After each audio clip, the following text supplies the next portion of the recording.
Assalamualaikum warahmatullahi wabarakatuh. Perkenalkan, saya Rizka Widianingrum dari kelas 1 BKID. NIM saya 2541110101186. Pada kesempatan kali ini saya akan menyampaikan proposal karya saya yang mengangkat tema sebagai konselor. Profesi konselor memiliki peran sangat penting untuk membantu individu memahami diri, mengembangkan potensi, serta menghadapi berbagai permasalahan kehidupan secara sehat dan konstruktif. Berdasarkan analisis tes MBTI, saya tergolong sebagai tipe kepribadian ENTJ, ekstrovert, intuitif, berpikir, dan menilai. Karakteristik ini terlihat sangat jelas pada pola pikir, tindakan, dan sikap, terutama dalam konteks kepemimpinan dan pengambilan keputusan. Dorongan yang kuat untuk mencapai cita-cita membuat saya bertindak tegas, terarah, dan terfokus pada pencapaian hasil.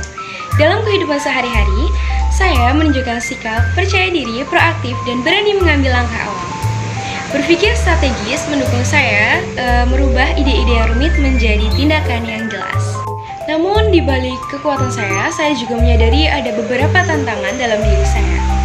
Seperti keyakinan yang kuat pada rencana atau ide yang membuat saya kurang terbuka terhadap pandangan orang lain, sehingga terkesan keras kepala. Meskipun begitu, kepribadian saya memberikan banyak peluang bagi saya untuk berkembang di berbagai bidang, khususnya manajemen bisnis, kepemimpinan organisasi, konsultan strategis, dan juga kewirausahaan ambisi tinggi dan disiplin. Jadi cita-cita saya ingin menjadi konselor karena profesi ini memberikan kesempatan untuk kita membantu individu memahami diri dan mengelola masalahnya. Profesi ini juga membantu kita untuk mengembangkan diri secara keterampilan, pengetahuan, maupun kedewasaan emosional. Konselor adalah seorang ahli yang terlatih dalam memberikan dukungan dan pengarahan psikologis. Konselor juga harus memiliki berbagai kemampuan seperti mendengarkan dengan aktif, memiliki empati yang mendalam, dan komunikasi yang baik. Planning rencana karir saya jangka pendek dalam kurun waktu 1-2 tahun. Fokus utama saya adalah membangun fondasi diri yang kokoh dan terampil dalam pengelolaan waktu sebagai langkah awal menuju karir sebagai konselor. Saya ingin mencapai keseimbangan yang baik antara studi dan pengembangan pribadi. Di samping itu, saya menargetkan untuk lulus dari program sarjana dengan hasil yang memuaskan dengan secara aktif berpartisipasi mengikuti seminar, mengikuti pelatihan untuk meningkatkan kemampuan berpikir kritis, komunikasi, empati, dan manajemen emosi. Saya juga berencana untuk mengikuti program magang, baik secara online maupun offline, agar bisa menerapkan teori secara langsung dan memperdalam pemahaman mengenai etika dan tanggung jawab. Jangka menengah, dalam kurun waktu 3-4 tahun, saya berkomitmen untuk terus memperluas pengetahuan dan mendalami bidang bimbingan dan konseling dengan mengajukan lamaran pekerjaan di salah satu klinik ternama di Indonesia sebagai langkah awal untuk mendapatkan pengalaman kerja yang mendalam. Dengan kesempatan ini, saya ingin memahami langsung sistem pelayanan pengelolaan klien, manajemen klinik, serta penerapan etika dan standar profesional dalam bidang kesehatan dan layanan konseling.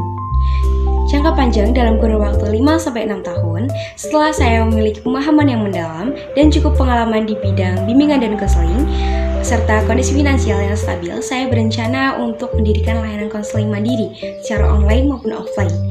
Tujuan dari layanan ini adalah untuk membantu orang-orang memahami masalah psikologis yang mereka hadapi, mengembangkan potensi pribadi, dan meningkatkan kesejahteraan mental. Layanan konseling online akan dirancang agar lebih fleksibel, praktis, dan mudah diakses melalui platform digital yang aman sambil tetap menjaga privasi klien. Di sisi lain, layanan konseling offline akan diadakan dalam ruangan konseling yang nyaman dan aman untuk mendukung sesi tatap muka.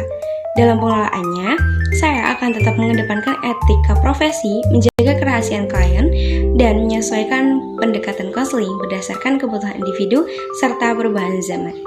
Saya berharap dapat menyediakan layanan konseling yang inklusif, berkelanjutan, dan memberikan kontribusi nyata bagi kesehatan mental masyarakat Indonesia, dan ingin berhasil diwujudkan pada tahun 2028 sampai 2030. Dan jika saya mengalami kegagalan dalam rencana awal, langkah pertama yang akan saya ambil adalah melakukan refleksi diri secara komprehensif. Saya akan menganalisis faktor-faktor yang menyebabkan kegagalan, baik dari kemampuan pribadi, strategis yang diterapkan, ataupun keadaan dari luar diri saya. Tahap selanjutnya, saya akan meningkatkan kemampuan diri dengan mengikuti pelatihan tambahan dan memperdalam keterampilan. Quotes, hati tenang karena peduli, konselor hadir menebar empati. Sekian dari saya, terima kasih. Wassalamualaikum warahmatullahi wabarakatuh.